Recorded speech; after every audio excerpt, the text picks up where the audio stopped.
Praise the Lord.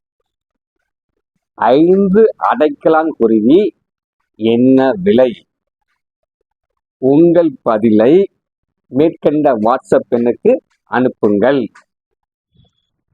நேற்றைய தின கேள்வி: விருந்துக்கு வந்தவன் செத்து போனான், செத்து போனவன் விருந்துக்கு வந்தான்.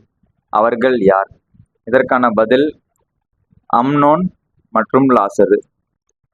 இதற்கான இருப்பிடம் 2 சாமுவேல் 13ஆம் அதிகாரத்தில் 24ஆம் வசனம் முதல் 33ஆம் வசனம் வரை உள்ளது. மற்றொரு இருப்பிடம் யோவான் 12ஆம் அதிகாரம் 2ஆம் வசனம். நேற்றைய கேள்விக்கு பதிலளித்த முதல் 3 நபர்கள் நன்றி.